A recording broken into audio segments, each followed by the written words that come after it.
यह कहानी है रामपुरा गांव की। उत्तर प्रदेश के एक शांत देहात का गांव, जहां खेतों की खुशबू और मिट्टी की सौंधी सी महक हर सांस में बसती थी। गांव के चौक पर शाम का सन्नाटा अक्सर बच्चों की हंसी और बूढ़ों की कहानियों से टूटता था। उस शाम भी चौक पर वही रौनक थी, मगर चेहरे पर एक अलग सा बेचैनपन भी दिख रहा था।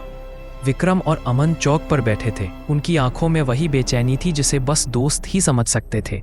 3 साल पहले वे चारों मिलकर अपने बचपन के उस घर से विदा हुए थे और अब सौरभ और दीपक वापस लौट आए थे। चारों के मिलने की खुशी में पूरे गांव की हल्की फुल्की ठिठोलियां चल रही थीं। गले मिलकर मिली मुस्कानें, माँ बाप का आशीर्वाद, सब कुछ वैसा ही था जैसा पहले था। पर वही पुरानी बातें निकालकर, वही पुरानी यादों पर खूब हंसा खेलकर भी अंदर कहीं एक अजीब सी बेचैनी थी, जैसे किसी गुजरी हुई घटना की परछाई अभी भी वहां टिकी हुई हो। तुम लोग शहर में कैसे थे? अमन ने हल्के से पूछा। शहर में सब मिलता है, काम, मौके, कुछ खास तरह की आज़ादी, पर यहाँ जो बचपन की बातें हैं वो कहीं नहीं मिलती, सौरभ ने कहा। दीपक ने पीछे सर झुकाकर हंसते हुए कहा, पर शहर की जिंदगी में भी कुछ लोग पागल होते हैं, अजीब सी हरकतें करते हैं। सबने मिलकर खाना खाया, गरम गरम पूरी सब्जी, और फिर थकान मिटाने तालाब के किनारे बोनफायर जलाकर बैठने चले गए। हवा थोड़ी ठंडी होने लगी, आग की लपटें उछलती थीं और चारों ने बचपन की उन छोटी छोटी हरकतों और शरारतों को याद किया जो कभी उनकी शान हुआ करती थी। तभी सौरभ ने बैग से एक पुराना सा बोर्ड निकाला, ओजा बोर्ड। उसने बताया कि ये कुछ लोग आत्माओं से बात करने के लिए इस्तेमाल करते हैं। चारों हंसे, एक तरह की बेपरवाही मगर आंखों में जिज्ञासा भी थी। चलो मजाक ही सही, आज ट्राई करते हैं, सौरभ ने कहा और दीपक ने हंसते हुए एक सिक्का निकाला। चारों ने एक एक उंगली सिक्के पर रख दी। अगर कोई आत्मा है तो संकेत दो, दीपक ने आधी शरारत में कहा। शुरू में सिक्का बिल्कुल शांत था।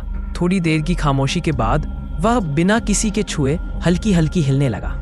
पहले लोगों ने सोचा कि किसी ने छुआ होगा, पर जब वह खुद ही चलकर अक्षर पट पर घूमने लगा और मीरा नाम के पास ठहरा तो चारों के चेहरों पर रंग उतर गया। हवा में एक ठंडक दौड़ी, ऐसी कि बोनफायर की लपटें कुछ उचट सी गईं और चारों को जैसे किसी ने अंदर से थरथर कांपने का एहसास हुआ। आग बुझी और अंधेरी सी परछाई में लाल साड़ी पहने एक औरत की आकृति धीरे धीरे प्रकट हुई। उसके बाल बिखरे, आंखों में कुछ अलग सी चमक और होठों पर अजीब सी मुस्कान। उसने कुछ कहा नहीं, पर आवाज की गूंज जैसे चारों के सीने में उतर गई। चारों भगदड़ करने लगे, पैरों में पांव नहीं लग रहे थे।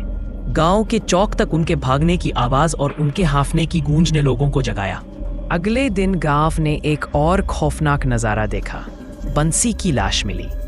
उसका बिस्तर हवा में उठ रहा था और पड़ा हुआ शरीर अस्पष्टता में ज्यादा डरावना दिखाई दे रहा था। बंसी के शव का सिर धड़ से अलग पड़ा हुआ था और उसकी मुट्ठी में कोई बाल का गुच्छा था। एक एक कर गांव के लोग जमा हुए और चेहरों पर ऐसा भय था कि हवा भी रुक सी गई। लोग फुसफुसा रहे थे, यही वही निशान है जो पुरानी कहानी में बताया गया था। कुछ दिनों बाद दूसरी हत्या हुई, करण की। वही तरीका, धड़ से अलग गर्दन और उसकी मुट्ठी में भी वही बाल। अब गांव में खौफ और अफवाहें एक साथ पनप रही थी। किसी के होठों पर यह शब्द घूम रहा था, मीरा। कहानी पुरानी थी, वह कहानी जो अक्सर बूढ़े लोग रात में बताया करते, पर अब सब उसे सच मानने लगे थे। मुखिया ने गांव वालों को बताया कि सालों पहले गांव में मनोज नाम का एक लड़का था जिसकी शादी मीरा से हुई थी। शादी के कुछ समय के भीतर ही मनोज की तबीयत बिगड़ने लगी, खांसी, बुखार, कमजोरी और अंततः उसकी मौत। मीरा को अपने पति से गहरा प्रेम था और वह शायद अपने प्रेम को खोने की पीड़ा से बेहाल हो गई थी। लोगों ने कहा कि उसने तंत्र मंत्र से मदद लेने की कोशिश की और फिर वह काली विद्या में उलझ गई। कहा जाता है कि मीरा ने अपने मनोज को जिंदा करने के लिए एक भयंकर अनुष्ठान किया, 7 पुरुषों के खून से स्नान करने वाला अनुष्ठान, ताकि मनोज फिर सजीव हो उठे। गांव वालों ने उसे पकड़ लिया, चौंकाने वाली हद तक क्रोधित होकर, और एक रात मेहमान नवाजी के बहाने गांव के मगरमच्छों की तरह उस पर पत्थर बरसा दिए। उसे मार दिया गया, पर मनोज की लाश कहाँ गई किसी को पता नहीं। कुछ लोगों का कहना था कि लाश गुफा में रखी गई और मीरा को वही बांध दिया गया, पर अंतिम संस्कार न होने की वजह से कुछ कहावतें कहती हैं कि आत्मा बंद कर भी पूरी तरह शांत नहीं हो पाती। अब वही पुराना डर गांव पर छाया हुआ था। सौरभ और दीपक, जिनके दिलों में अपराध बोध पनप रहा था, क्योंकि वही लोग थे जिन्होंने मजाक में उस बोर्ड को निकाला, अब ठान बैठे कि वे समस्या का सामना करेंगे। इन्होंने मिलकर फैसला किया कि ओझा बोर्ड से फिर से आत्मा को बुलाकर उसे समझाया और वापस भेजा जाए। विक्रम और अमन भी उनके साथ थे। डर के बावजूद उनमें जिम्मेदारी की भावना थी। रात को फिर से तालाब के किनारे गांव वाले इकट्ठा हुए। तांत्रिक बाबा को भी बुलाया गया, जिसने पहले भी ऐसी चीजों का अनुभव किया था। चारों ने बोर्ड बिछाया, अपनी उंगलियां सिक्के पर रखी और धीरे धीरे उस आत्मा को बुलाया। मीरा, यदि तुम हमसे सुन सकती हो तो आओ और बात करो। हवा ने फिर सहरन भरी, धुएं की स्मोकी परत उठी और चारों की आंखों के सामने वही लाल साड़ी की परछाई फैल गई। उसकी आवाज ने हवा काट दी। मेरा मनोज कहाँ है? तुमने मेरा काम अधूरा छोड़ा है। उसने आक्रमण किया। उसकी आवाज कर्कश और शक्ति से भरी थी। उसने एक गांव वाले को उठाया और फेंक दिया। लोग डर के मारे पीछे हटे, पर चारों ने हिम्मत दिखाई। शायद शर्म की भी हद थी कि वे मजाक समझकर इस सब को बुला बैठे थे। दीपक ने आवाज उठाकर कहा, हमने तुम्हें बुलाया था, अब हम ही तुम्हें भेजेंगे। Good bye. बार बार वही शब्द बोले गए। वे सिक्के को गुड बाय पर ले जाने की कोशिश कर रहे थे, पर किसी तरह मीरा के आंचल से एक अजीब सी शक्ति उन्हें रोकती। मोहल्ले के बुजुर्गों और तांत्रिक बाबाओं की सहायता से बार बार कोशिशों के बाद सिक्का आखिरकार गुड बाय पर गया। मीरा ने एक बचकानी पर दिल चीर देने वाली चीख निकाली और धुआं जैसी परछाई में विलीन हो गई। गांव वालों ने राहत की सांस ली, पर राहत कुछ समय की ही रही। अगला दिन उन सबके लिए सबसे डरावना अनुभव लेकर आया। मनोज की लाश, जिसे कहा जाता था गुफा में छिपाई गई थी, अचानक कुछ अजीब स्थिति में मिली। और जब गांव के कुछ लोग गुफा के भीतर गए तो देखा कि अंदर का मंजर कुछ और ही था। नील सा का गड्ढा जिसमें मनोज का शरीर पड़ा था, खून से सना और उसके आसपास कुछ अजीब तरह के निशान। तभी जमीन हिली। हल्की सी थरथराहट जो बढ़ती बढ़ती अचानक केरावान जैसी बन गई। ऊपर से बड़े बड़े पत्थर गिरने लगे। सब लोग भागे। चीख पुकार हो गई। गुफा के मुंह पर पत्थर आ गिरे और वह पूरी तरह बंद हो गई। जैसे ही मुंह बंद हुआ, एक गहरा सन्नाटा छा गया, मानो कुछ लंबे समय के लिए अपने आप में समा गया। गांव वालों ने सोचा कि मनोज की लाश वही सड़कर खत्म हो जाएगी और मीरा की आत्मा अब बाहर नहीं आ पाएगी। कुछ दिन शांत रहे, पर डर की हवा अभी भी चल रही थी। सौरभ और दीपक ने महसूस किया कि यह घटना उनके लिए एक सबक है। शरारत गलत दिशा में ले जाएगी तो परिणाम आंकने से बाहर होंगे। गांव वालों ने मिलकर निर्णय लिया कि ओझा बोर्ड अब किसी के पास नहीं होगा।